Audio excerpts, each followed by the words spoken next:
So, video is an incredibly powerful medium. And I find, especially for the smaller businesses, solopreneurs, and small business leaders, it can be even more so.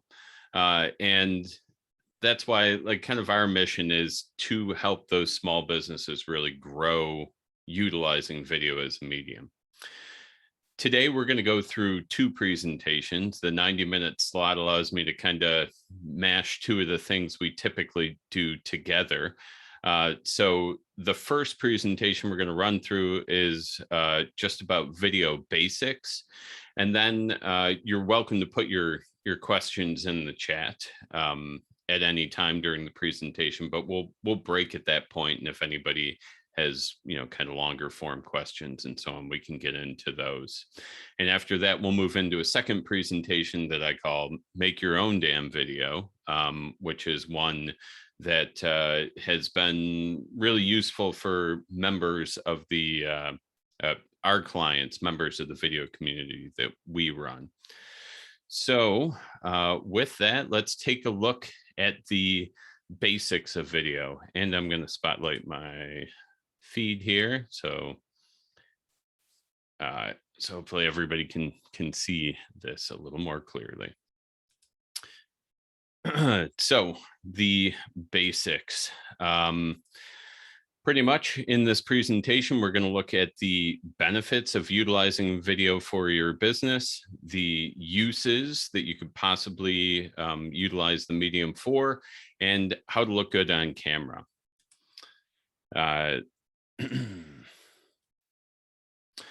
So the benefits of video, this is something I know a lot of folks have kind of been pushed into or have thought about a little more seriously because of the pandemic. And from HubSpot, they have put together some stats in this past year about the growth of video during that time and how much it's being utilized by folks for marketing and so on. So the pandemic has overwhelmingly increased the amount of online video that people watch. I think that's probably a surprise to no one. 86% of businesses use video as a marketing tool. 87% of video marketers reported that video gives them a positive ROI. And 84% of video marketers say that video has been effective in generating leads. Those are all pretty strong numbers from an industry leader there that, is is a strong indication of how effective the medium can be. And so one of the first benefits of video is that it can actually save you and your business a lot of time. A lot of people look at video as a time waster, maybe even an expensive time waster, but it can actually save you and your business a lot of time. And here are a few ways that I usually recommend to folks that they can utilize it. You can use it as an introduction. You can introduce yourself to anyone on profiles, your LinkedIn profile, Facebook, Instagram. You can put an introduction video in your email signature so that people see in your correspondence a introduction from you. You can put it on your website if you're a solopreneur or consultant, front and center. Otherwise, in a larger business format, it might be on an About Us type page. And by doing this, you can meet people 24 hours a day, anywhere in the world, which kind of beats the old-fashioned shaking hands at a networking event. This can be huge for small businesses and kind of multiplying your impact or yourself to grow your business. Another great way that you can save time by utilizing video is with FAQs. In any business, you end up answering the same questions a number of times, and that can take time, whether it's via email or over the phone or in client meetings. If you can answer your clients' questions and start to build up a knowledge base that continues to answer future clients' questions, it can be a huge time saver to just answer frequently asked questions with video. And then the last way it can save time, presentations and meetings, just like this one. No commute. If you're the presenter, you control your own AV. You don't have the whole, do I have the right cord to plug in and so on. So that can be really useful and beneficial. And in those same meetings, you can hold them anywhere. So we run meetings as part of the video community that we have in vidwheel, and we've had presenters from as far away as Australia. We've had members attend from overseas and into Canada, and it's been a different experience than just having people within your own market. And that goes to the second item, or the first item there, which is there's no borders. You can break out of your local market by using the medium. And with access to more potential customers, very often you can really niche down your business offerings. You can specialize, which, as Score will tell you, can bring a lot higher rates. And video can also allow you to access higher price markets, which is something that can also be good for business. And now I also want to say that reach isn't just distance. It can apply to time as well. If you're producing video content, whether it's those introduction videos, FAQs, a podcast, it's being served to potential clients 24/7. So it is really a way to kind of, bottle yourself and put yourself out there whenever your clients might need you. Another great benefit of it is it builds your expert status. So when it comes to your market, you can prove that you know your stuff. Going back again to those FAQs I mentioned, there's no better way to prove that you know your stuff than to answer the questions that your market is asking. And that can be specific clients that are asking you a question and you answer in video form, or that can be, having answering questions, putting out tips on social media platforms. And this is also a great chance for some company or personal branding. It's an opportunity to become a voice in your industry.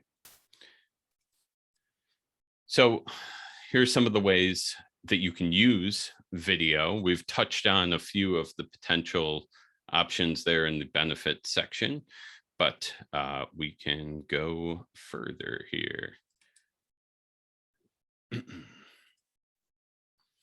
So the most obvious way to use your video, and as the intro said, boost your business with video marketing, is in marketing.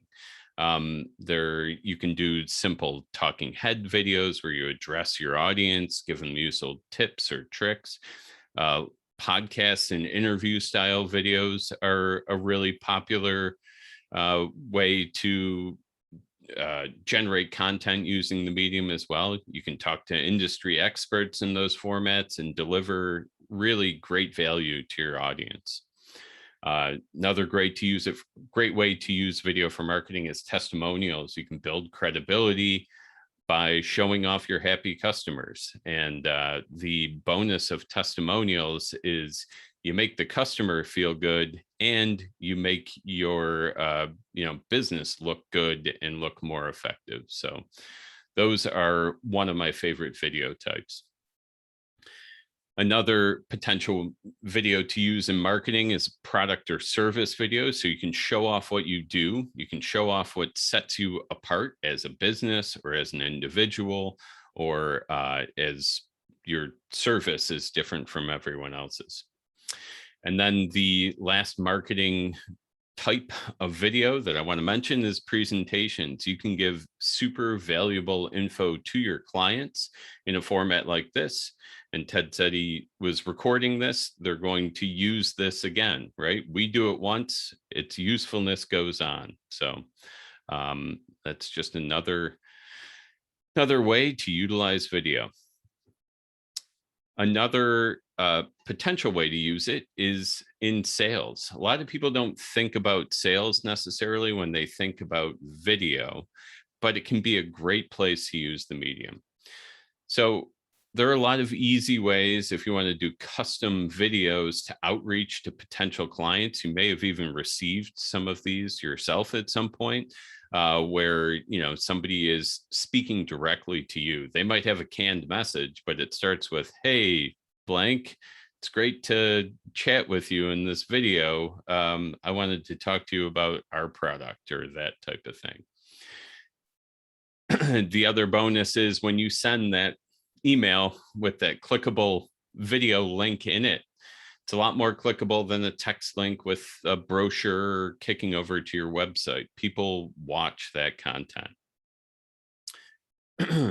You, for sales, can also showcase your products or services. If you make one of those product or service videos that I mentioned in the last section, that can be a real quick, easy thing to send along in a sales message as a clarification point or to show off how a product works or a service.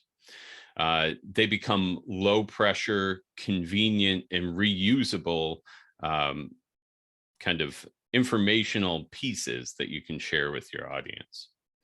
And then as the sales cycle continues, follow-up videos are another easy way to let your clients know that you're thinking about them and they're not just a check mark on your sales list. You, again, could do a quick custom video that just says, "Hey, customer A, I've been thinking about our conversation last week and I'd really love to, get things going. So, here's some other piece of information that could help close the deal." The last of the ways to use video that I think is a great one, and another one that maybe isn't quite as thought of, is if you're making content, every piece of content that you make adds to your company's knowledge base. These are all easily shareable pieces of content, of useful information that you could send out in an email or mention in a presentation like this or whatever. But this content can be used in sales, it can be used in marketing, and the more of a knowledge base that you have, the easier it is to kind of just send out a link versus recreating, a document or writing a long email or having to prepare a message again. And beyond that, I have found, and we talk about this quite a bit within the community, that when you're having, say, a sales conversation with somebody, and you can say, "Oh, I've got a video for that," and you share a link right then and there, that proves your expert status. There's social proof there where you are, it's not like you're going to look up the answer. Like, you've clearly been there, done that. And that's a powerful thing in those conversations. Okay, the next thing we're going to talk about, and the last section of this, I'm just going to check for questions. We don't have any. So the last section of this video basics is looking good on camera or having a high quality video feed. This is one of those things that I think holds a lot of people back from getting into video. The fear of, maybe not having the best looking video feed or not being comfortable on camera. So one of the easiest ways to feel comfortable on camera is to be confident in your setup. Know that your setup's going to look good. It's going to make it all a little more fluid and a little bit easier. So why does it matter that your video feed even looks good in the first place? I usually bring up three different points here. You want to look the part. You don't show up to a sales pitch in your pajamas, and a quality video feed conveys that type of professionalism, right? You want to show up looking your best, like you actually, tried to put something together versus just, came to a video call on a whim or decided to shoot something last minute. Number two, a good video stream or high quality video will help get you noticed. It'll make your message, your video more memorable, more clear.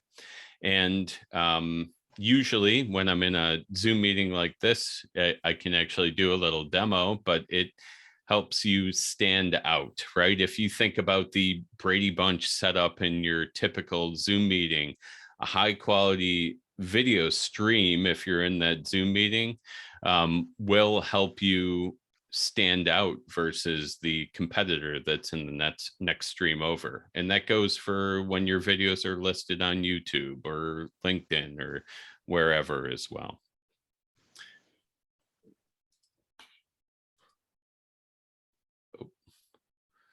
Okay, so let's look at video quality. I think I hit the wrong hotkey here. Let's go here. So video quality is due in large part to the camera that you're using. But there are a lot of things that you can do that will help even, the most basic of webcams to look their best. So I'm simulating a bad setup right here. And this is what I usually use to illustrate a bad setup, because it is somewhat common for folks on laptops to end up in a situation somewhat like this, right? You're looking up my nose a little. It's not real flattering for double chins. It is just not like a terribly flattering shot. So your better bet is to try and move that camera, whether it's webcam, you could put it on the top of your monitor. If it's actually a laptop and you have it on your desk and it's just too low, this sounds rinky dink, but a box or a stack of books to get that camera up at eye level can make a huge difference in how you present on camera. Your camera ultimately should be at about eye level. And if you're shooting on a cell phone, either for videos or Zoom calls or whatever, it really is a good idea to get a tripod. They're super cheap on Amazon or something. And that can make a huge difference in terms of how much, things are shaking around and so on. And this shot, I mean, I can go back to the bad one if you want to, but it's pretty obvious, right? It looks more natural. It's a much more flattering look. And and you're not, kind of looking down or anything like that. So, and also by making that adjustment, I've solved another common issue with webcams. So if you put that camera up high and you've got it in a place where, you can still reach it well in front of you and it's eye level, you've not only put yourself in the right spot in the frame, but ultimately webcams are not super high-end cameras. They don't have a super sharp lens or a big sensor or anything like that.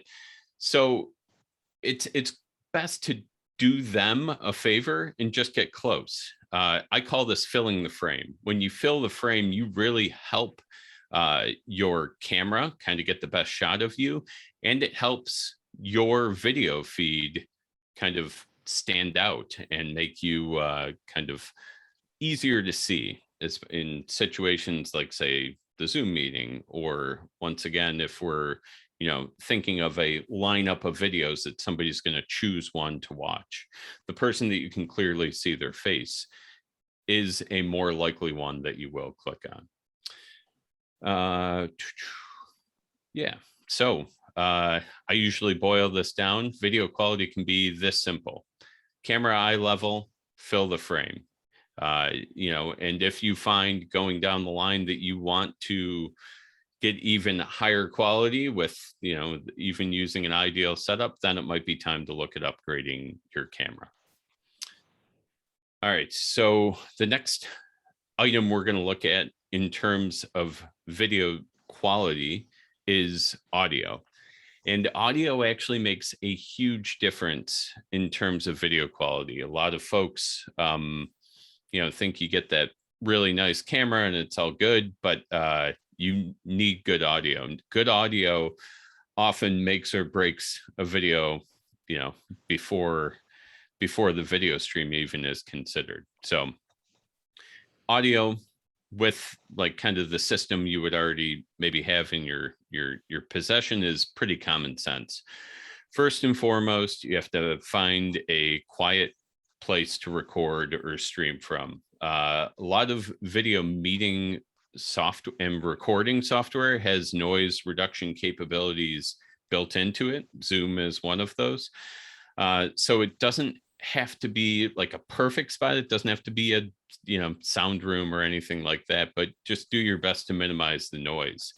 And one of the things that I recommend here is this might mean that if you're recording videos, you do it at a certain time of day. We were talking before we started here. Both of my kids are in school right now, right? That's why we don't hear any banging around and all that sort of stuff like we have this whole past year. And if that's the case, you got a loud neighbor, you got kids coming home, something like that, think of the time of day that's best to record. If you're doing video meetings, just do your best to kind of, minimize noise. It should be noted that noise can come from your video stream too. If you're talking on a video meeting and you're using external speakers, you have to turn them down as much as you can to avoid having your mic pick up audio from the other side of the video call conversation. Headphones and earbuds are another way to deal with this specific issue. One other note on audio is echo. Echo can be a big issue with a lot of hard surfaces. So, it might be a problem at home. It's typically less of a problem in like a home office environment, and maybe a little more of a problem with real high ceilings, empty office type situation. But, if sorry, I was looking at Kelly's note here. I'll get to that in one moment, Kelly. But if you are in a space and you can hear a lot of echo, then it's best to try and break up any hard surfaces. So furniture can work really well, area rugs, really anything that breaks up large flat surfaces. Those are what creates all the echo.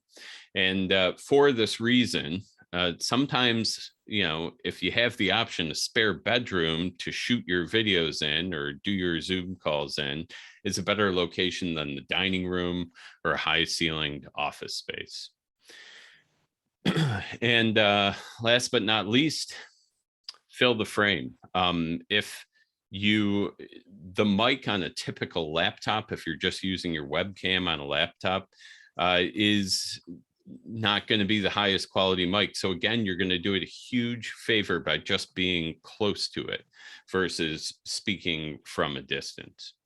And now, Kelly, I'll jump over your question. Kelly's asking, what brand of headphones are you using? Is this where the speaker you're speaking into? No. So the headphones are monoprice headphones. They're a very reasonable piece of gear. I want to say they're 30 or 40 bucks. They can go Bluetooth and have noise canceling and stuff. These are actually a relic of having virtual kindergarten in the next room from last year. But Monoprice is the company that sells them. I don't know the model number off the top of my head, but they are they're great and they're comfortable. I don't mind wearing them. Some people don't want to wear headphones while on camera and stuff. So they are obviously quite noticeable in that case. And the microphone I'm speaking into is actually right here, which I think is what you're asking, right, Kelly? Um, and this is actually a lower priced USB microphone that works incredibly well for this type of application. When I'm speaking directly into a camera, right? It's kind of a one trick pony. It'll only do this type of setup, but it's called a Samson Q2U, and it's about a $60 or $70 mic, and they do really well. The other mic that I often use is a Blue Yeti mic, which are really popular. They're condenser mics, though. Well, this is a dynamic mic, and I won't get into all the mic stuff, but the short version is this one can actually be a little better in not picking up too much sound, too much. Let me put it in the chat here. Samson Q2U.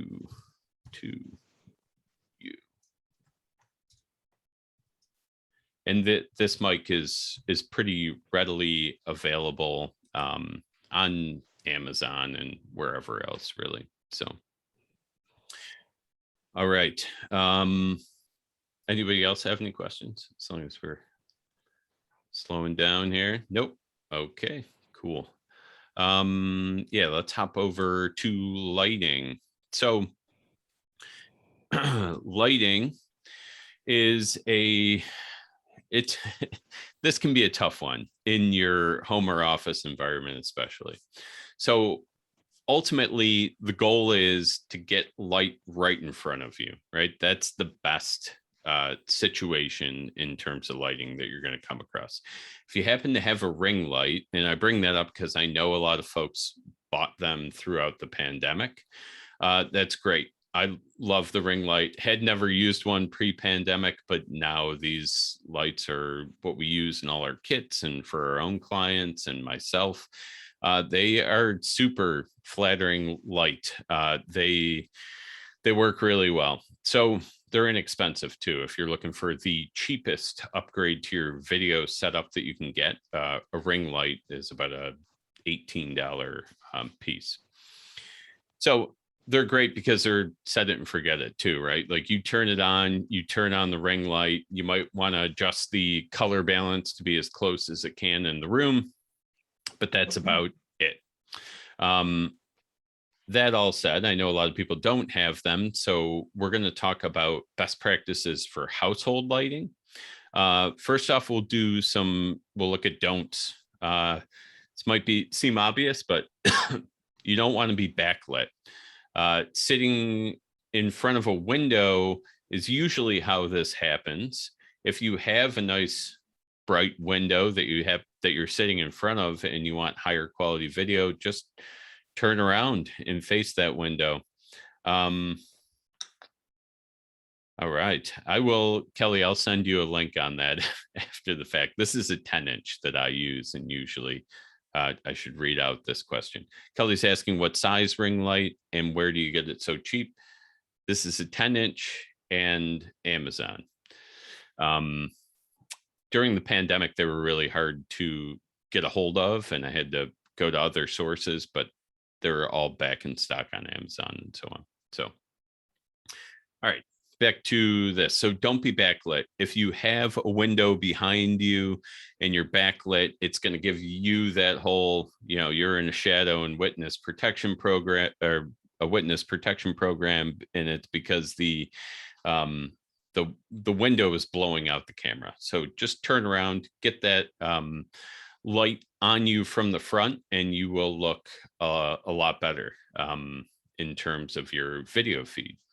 The next is don't use overhead lights. This is like kind of a for the most part type of thing. You can see my screenshot there. That's what I look like with overhead lights. It gives you really dark kind of eye socket lighting. It can give you some weird shadows under your nose and so on if it's in the wrong spot. That being said, overhead lighting that's behind you is probably not going to be much of an issue. And overhead lighting that's far enough in front of you may actually work okay as a lighting source. So it's kind of it depends, but if you turn on your overhead light and you're getting heavy shadows in your eye sockets and below your nose, it's probably not the best look for you. Here's another don't. Try not to mix light colors. So this is like a common issue that I think a lot of people don't think about is the white lights in your house are a number of different shades of white, right? So the soft white light bulbs that are really common, the ones that are trying to look like the tungsten color, are really yellowish. And by contrast, daylight, sunlight from outside tends to be a much bluer shade of light. So if you ever notice that you're looking a weird shade on your, while you're recording a video or while you're doing a Zoom call, then it probably comes down to the fact that your camera is getting confused by color mixing, right? So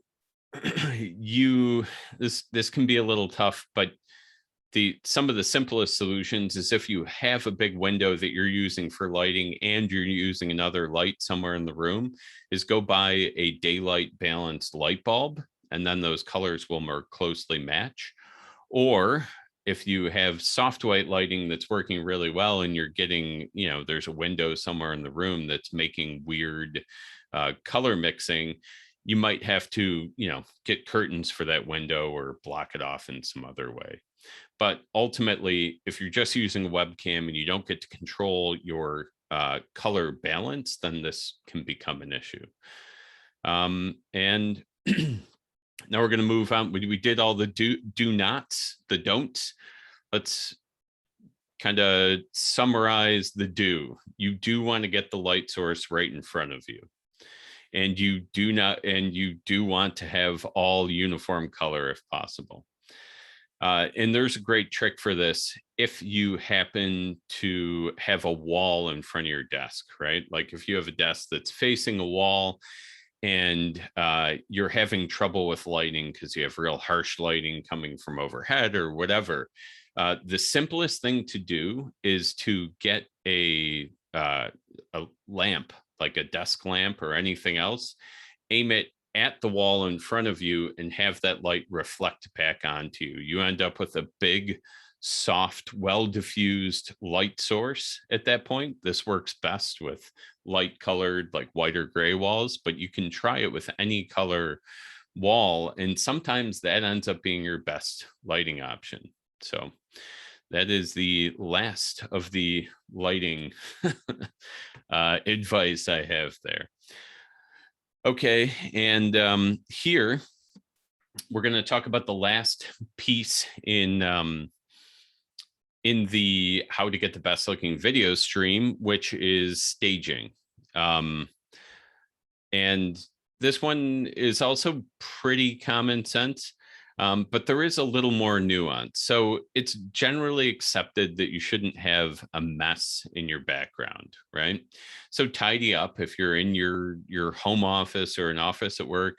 Make things look as presentable as possible.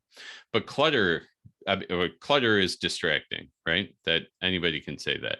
And personally, though, I feel like you can go a little bit too far with this. A totally blank wall is better than clutter, but it's only marginally better. The best backgrounds I find have a balance. They may have a few items of interest, something to just make it not look so stark. And you might even have a chance to show off some of your personality, your interests, something about your business. The best backgrounds are interesting, but not overwhelming. So this is a bit of a judgment call. What items kind of fit well with your business and your brand? That's how I would look at how to build out the background, the staging of your video feed. Okay, and so what did we cover in this? We looked a little bit at the possible benefits of utilizing video for your business. We looked at some of the uses ways you might want to try and use video, and how to look good on your video feed. And at that point, I think we will take a quick, I think we're doing all right on time, right? Yeah, not bad. So we can take a break for a few questions if we want to. And let me bounce over to my feed. So I don't know if anybody has any questions. If not, we can keep moving on. Anybody? No? All right. So hopefully that's helpful. That's meant to be some info that you can kind of use right away. Moving videos while teaching a skill. Not exactly, Nancy. So Nancy's asking if we'll be covering how to do moving videos while teaching a skill. That's going to be like a little more specific than what we're going to get into in the next one. We will be looking at planning videos and so on in the next presentation, so it might inform that somewhat. And by moving videos, I assume you mean like kind of following somebody around while they're teaching, or showing how to do something with their hands, or that type of thing.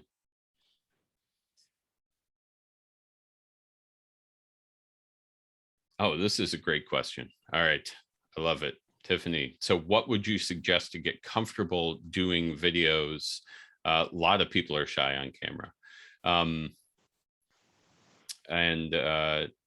Nancy's back too. All right, I'll do Tiffany first, and then we'll get back to Nancy. Being shy on camera is a super common thing, right? And it's one of those things that we talk about all the time within my video community, where that first video, my advice to get you kind of over the hump and get you creating or talking on video calls or whatever your plan is to utilize the medium, is you got to make the first one as easy as possible and just get it out there, right? The first one's scariest because there's so much unknown about it. We do cover this a little bit in the next presentation, but make sure your setup is the best that it can be, and make sure you know what you're going to talk about in your video. Shoot it. Don't expect perfection. Just get it out there, and listen to feedback, and you'll feel there's a bit of a sense of relief after you get that first one out there, and then the next one you do feels easier, and then the next feels easier from there. And if you need a little more of a confidence boost before you push it out there, talk to some trusted friends or advisors. I mean, I'm sure score mentors and so on would be happy to look at some of your content, to get that kind of extra boost before you send it out there. And I do also have some presentations. If you look up the vidwheel channel on YouTube, we have some live presentations that just went on last month. I think it was September. It was either August or September that we did Comfortable on Camera Month, and we had some folks who professionally coach people in that area give their tips and tricks. So, all right, Nancy. So, while cooking videos can be a little complicated. So typically my recommendation, if you're doing a cooking video and you're shooting it yourself, would be to set up an overhead camera, which could be something as simple as a cell phone or whatever, but you're going to have to get some gear to kind of put it so it, takes the entire counter space that you want recorded in there, and then have one that's facing you as the speaker. And then, get good audio, and you'll have two video feeds and an audio feed that you can then edit together and post. it's kind of another level of production and so on to have somebody, say, doing a live camera and following you around the kitchen. We've done previously, when I was a regular kind of video production company and everything, we would do some gimbal shots and stuff that would take care of overhead shots for food shoot type things, or kind of getting that glamour shot of a finished dish or something.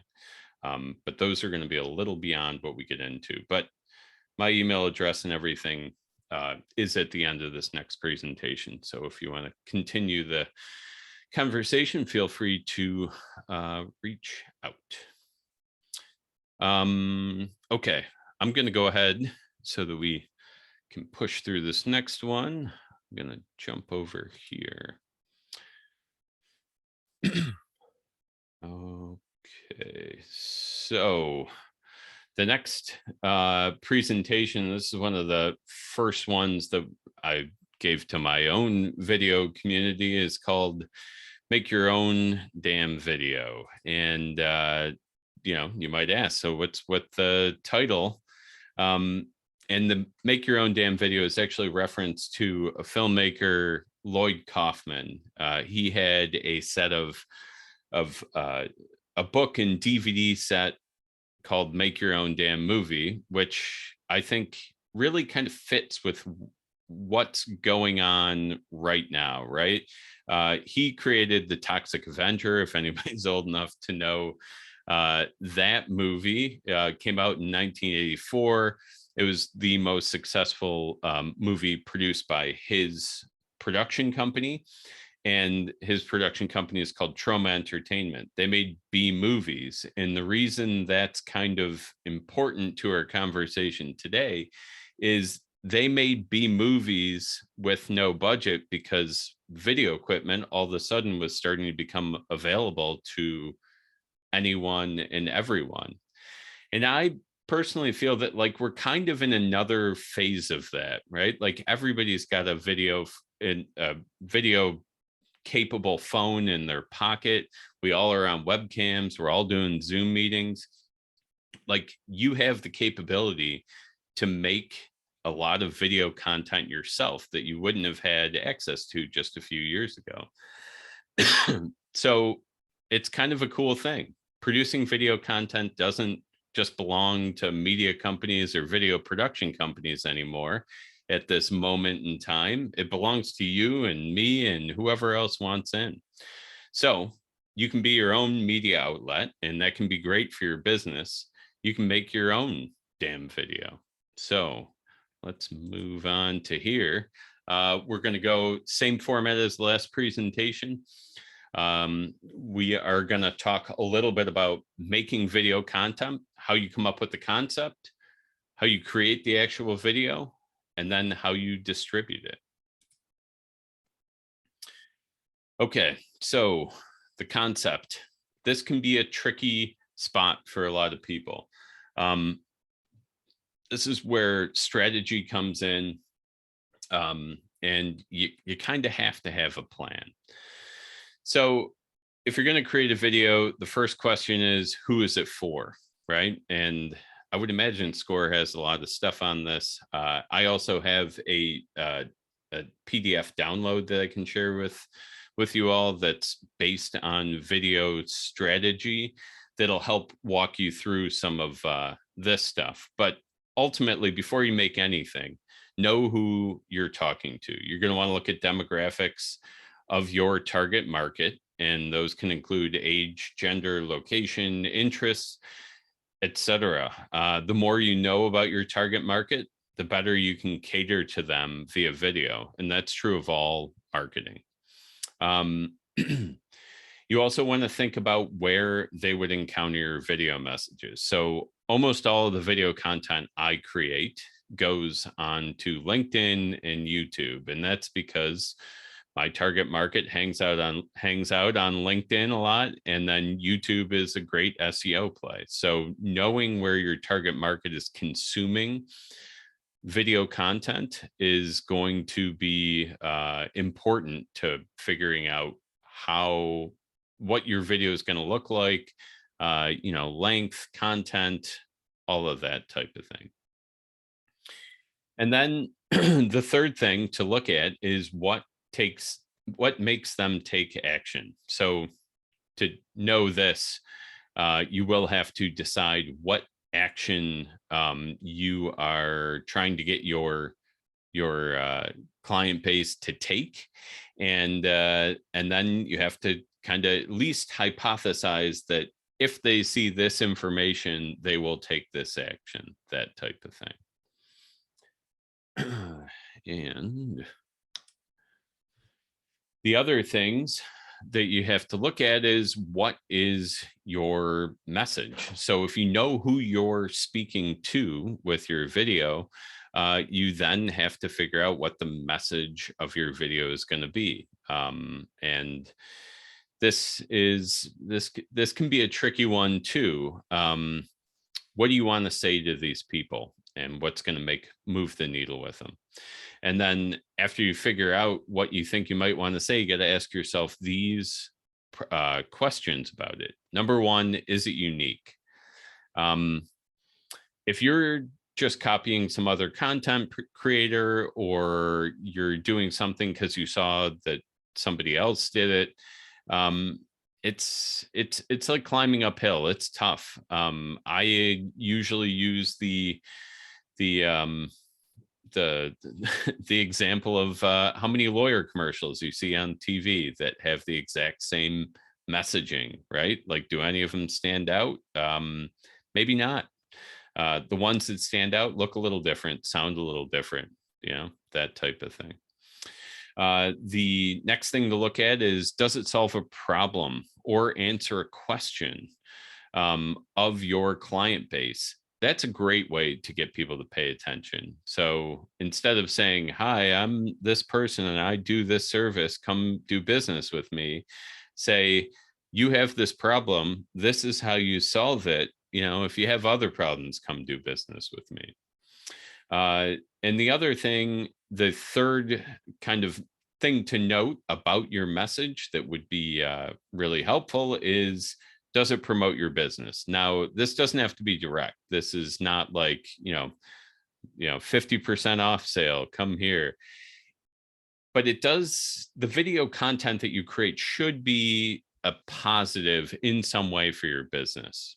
If the example that I'm going to use here is, if you're selling, if you're selling, I wonder why I did it this way. If you're selling junk food, a fitness-based message is not going to help your cause. If you're selling fitness gear, junk food, probably not going to help your cause. So that type of thing, like, just make sure it's in line with what your business is doing. Okay. And the next thing to consider, which is, this can be an overwhelming piece here. So don't let it get, don't let it do that to you. But there's so many avenues, types of videos that you could decide to use to create, to convey that message that we just talked about. I've got linked, and I will download a PDF and send it to you all via chat here when I'm done talking for a moment. And here I've got a link to a blog post on our website that has 25 different ideas for content types that you could create. And what you pick will largely depend on your strategy and your capabilities. So what I recommend to your average person who's just getting started out with video is a simple talking head video. Me talking to the camera about what I do, keep it short and sweet, 30-second, 45-second single piece of information video, and get it out there and, see what the reactions are, and then improve from there.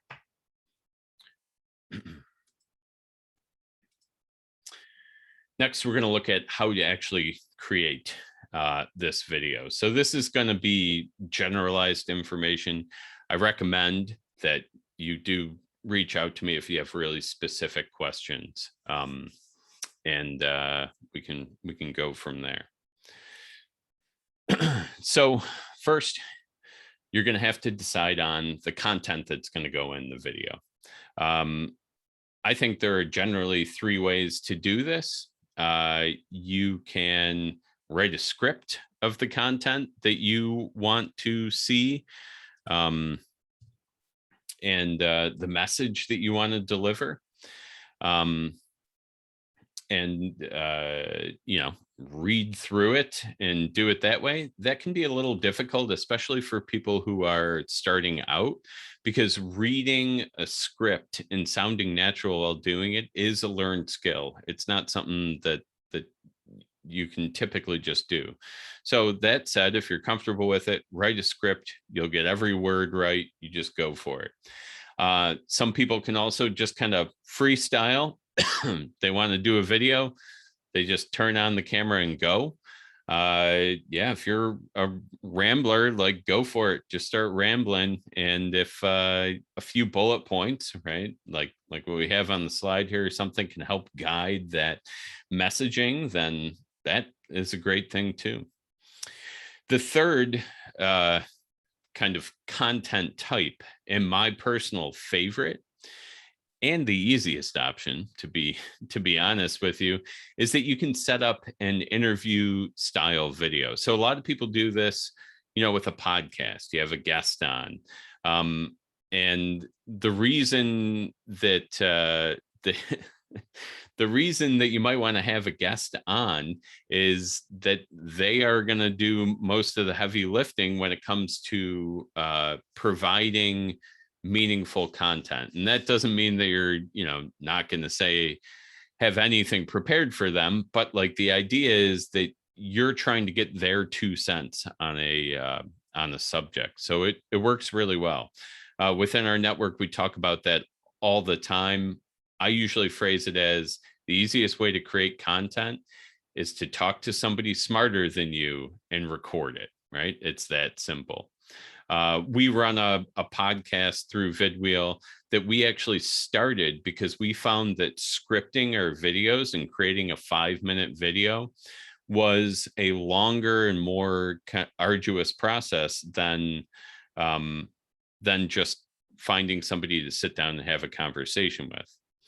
And that's where it's at. Some of the best business advice I've ever received has been from impromptu conversations with other people who know what they're talking about. Okay. Sorry about that. Okay, so next is you're going to shoot this thing. The easiest ways to shoot with your typical home computer is, if you're on a Mac, you can use QuickTime and just record yourself. If you're on a Mac or PC, you could use Zoom to record your meetings. Quality is not going to be as good as any other way. And then if you're on a PC, there's actually an app called Camera that'll allow you to record via your webcam. And it's a pretty simple procedure from there, right? You want to do the best practices that we already talked about: even lighting, quiet area. If you're using a cell phone or something that's shaking around, use a tripod. But then shoot is the way I usually put it, especially with your first video. Don't be afraid to shoot it as many times as you need to. This might be, 10, 20 times. Shoot it until it feels good. Know that the next one's going to be easier to get out, and get that video out there. So if you're doing it all in one shot, then that's not that big a deal. If you are editing your video or taking a bunch of bits and pieces and putting them together, overshooting like that can add to your editing time. But the reality is it's better to overshoot, because if you miss something and you have to pick up a shot in a home studio setup and match the lighting and match the audio setup and everything, um, you're probably not going to be able to match it perfectly. So just make sure you get everything that you need when you shoot. I think we can skip that. Well, I do have an advice thing here. My advice overall: take it one bit at a time. If you do have a long script in front of you, if you worry about rolling through the whole script, it's going to be difficult to do. Jump cuts, by and large, are considered totally acceptable, and they might even be a little bit cool still. So a jump cut is when you see somebody talking, right, and it just goes to another frame, and they're clearly not the same clip. That is something that can work for you. Okay. Okay, so we're going to look a little bit at editing. We're not going to have time to dive real deep into it, but I push people personally towards what I'm going to call live produced video whenever possible, because editing is really just not that much fun. For most people, editors like it. And there's quite a bit of a learning curve to get into anything more complicated than, just kind of cutting off the head and the tail of a video. If you are editing, here are a few editor options that I do recommend. In-house, we use Adobe Premiere Pro, but that comes with a $60 a month price tag, so it may not be ideal for your business. They do have a lighter version of that program called Adobe Premiere Rush, which you can create a few free videos per month on, but then you have to pay for more if you start making quite a bit. Some folks within my video community really like Camtasia, which is a lower cost video editor. And then OpenShot is another one that we have a lot of content on. Oops, sorry about that. We have a lot of content on within our community, and it is free and open source. So it does everything you need it to. If you learn how to use it, it can be a really powerful program. One that I didn't put on here is if you're trying to do super simple editing, like just trimming a piece of video or even cutting a little bit out of the middle, you can actually edit video on YouTube. Its editor is super limited and it's a bit clunky, but it might just do the trick. And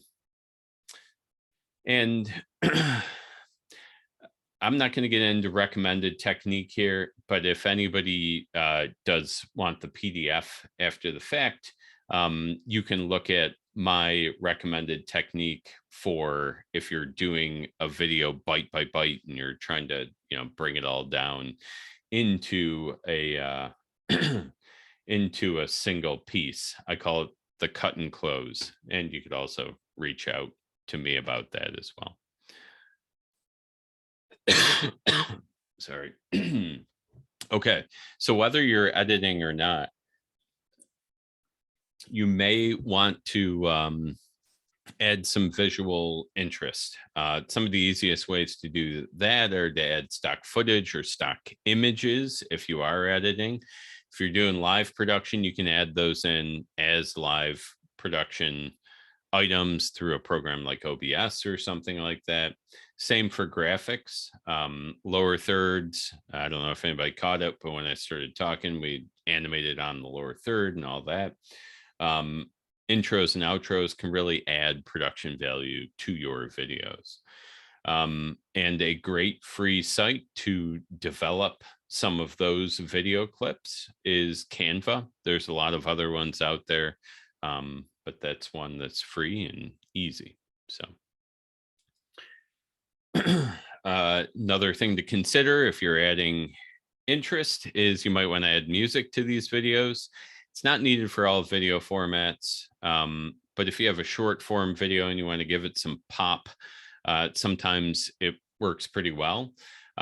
You can get free tracks from YouTube that are royalty free and free to use for your videos. We use a service called Soundstripe, which is reasonable if you're going to make a lot of videos. It might make sense as a subscription to have access to a lot of audio tracks. So the top tip here, if you are going to add music to your video, is the music is is playing second fiddle to whatever your message is. Make sure that your music track doesn't overpower your speaking track, right? That's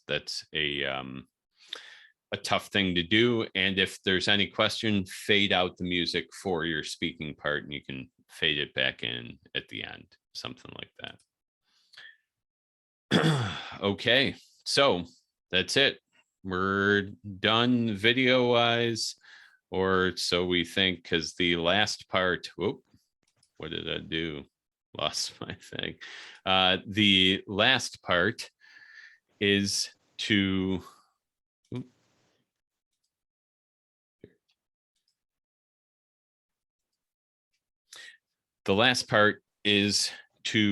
ship it, which is not always the easiest piece to do here.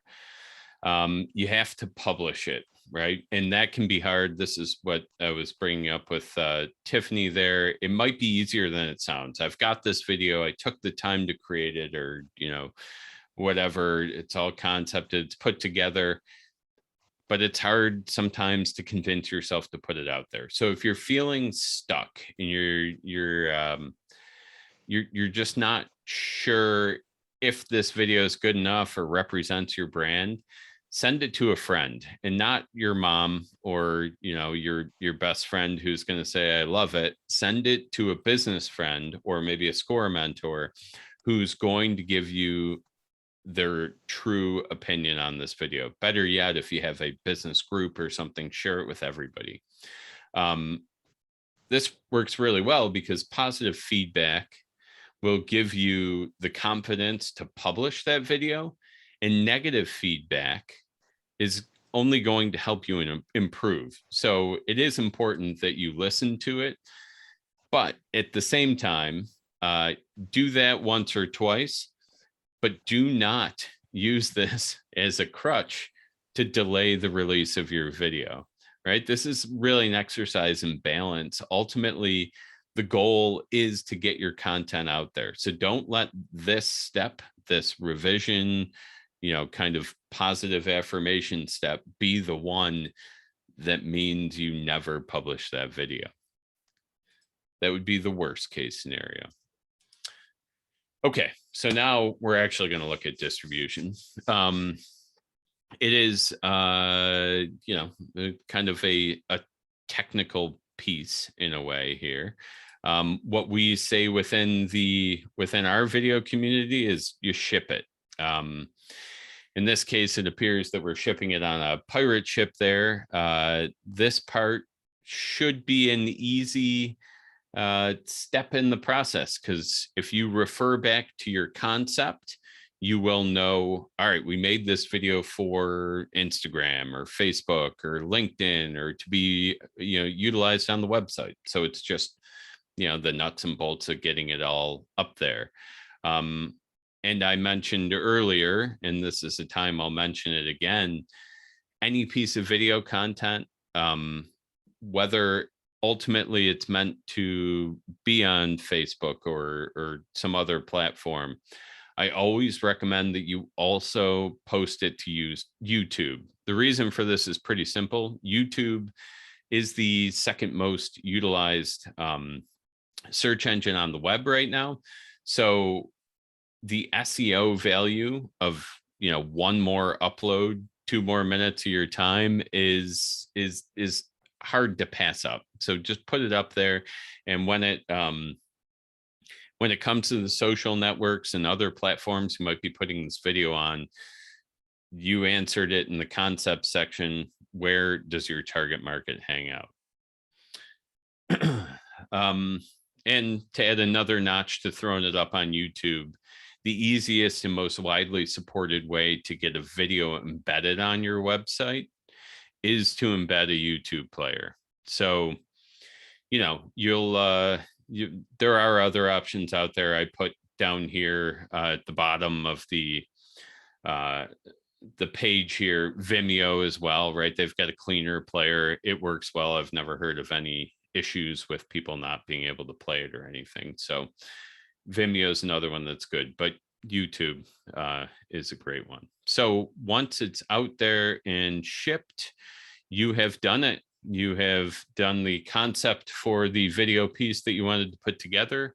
You've created the video and you put it out there. Now you just need to rinse and repeat and tweak and figure out what else you can do to utilize video. So with that in mind, this is me and my email address. Feel free to reach out to me. I am active on LinkedIn. You can come find me there if you want to talk more. And if you want a little more on video strategy in the form of a downloadable PDF that is a guide that even goes a little deeper into what we're talking about here, then feel free. Oh, I've got the link here too. So feel free to click through this link. There's no sign up or anything. So we'll do that. And yes, you know what? I will get that PDF of the presentation downloaded too here. And I can send that over. So if anybody has any questions, I'm happy to answer them. Yes, Neil, I can open up or allow the participants to open up their microphones if you'd like me to do that. Yeah, we can do that. I'm good with that. Okay, well, it will take me a minute here, but I will go ahead and allow people to open up their microphones. All right. It's going to take me a minute or so. And I want to thank you. Oh, go ahead. I just wanted to say, I wanted to thank you particularly for those comments on ideal customer, target market, knowing who you're talking to, where do they hang out, what makes them take action. Those are very significant points, which we as mentors at SCORE concentrate on with our clients. And those are essential pieces of information and research and knowledge that our clients need to know, and business people certainly need to know. Yeah. So go ahead. I've got a point on that. So the blueprint.vidwheel.com, that PDF document, I put a link up there. That is our video strategy blueprint. And it goes through, I have an exercise that I thought about using today, but people have to go do it themselves or reach out. That goes directly into that. So that can be a super useful one as well. Really? If there is anybody there that wants to open up their microphone to ask a question, I think we do have one in the chat too. Oh, well, why don't you handle that one first? Sure. Yeah. So Sandra asked, how did I put my picture in the circle for the presentation? So this is actually yet another presentation that I often put on, which talks about video production quality in presentations. We go through some of the benefits of doing something closer to what I'm doing now, which I actually can remove my spotlight now, but where you spotlight a video feed on a Zoom meeting, and then, go through and you're able to pop in your picture and, share the screen capture of the presentation and all that. So that's all built out through a program called OBS, which I think a lot of people are familiar with now. pre-pandemic, it was very much a gamers live streaming platform where they would, push out streams to Twitch and all that type of stuff. But it's a little more mainstream now. A lot of businesses using it and so on, and it's an incredibly powerful tool. Okay, anybody with a question that you can raise your hand, open up your microphone, and let's have it. That was a lot of information. So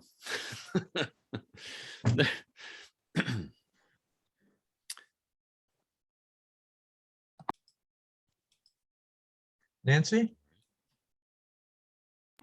Hi, I don't have another question. I was just going to say this was awesome. Man, really right on target. Really enjoyed this and learned a lot. So thank you. excellent. Thanks, Nancy.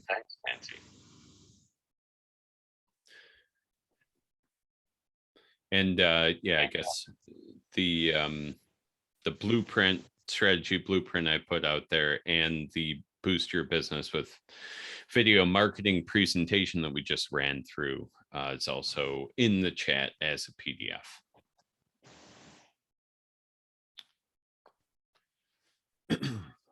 But yeah, I mean, overall, anybody who's kind of scared to get the first video out there, I've been there. I always tell the story, and it's on my LinkedIn profile if anybody goes and checks it out. But I was a animator and graphics guy for video production early in my career, and I was in an office with no windows, and I never had plans to get in front of the camera. And I actually ran my own production company for something like 8 years.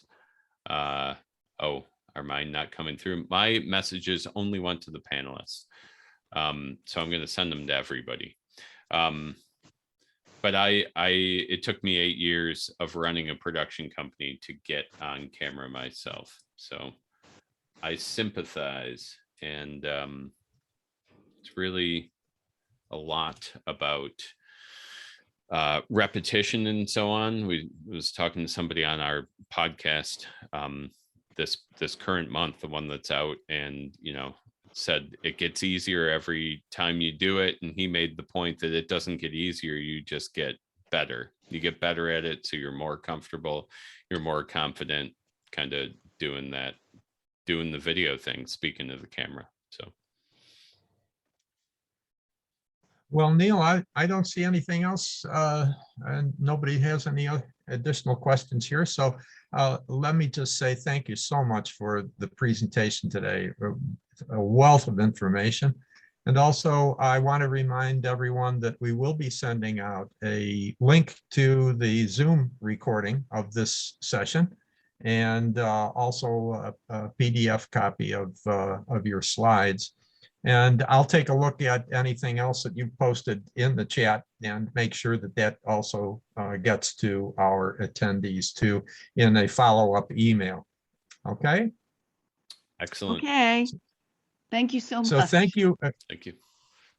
So thanks again. And thank you everybody for joining us this morning. And look forward to having you at another SCORE workshop. And we've got quite a few coming up. So keep track of looking at our website. It's buffaloniagara.score.org. And see you again soon. Stay healthy and have a great day. Thank you. You too.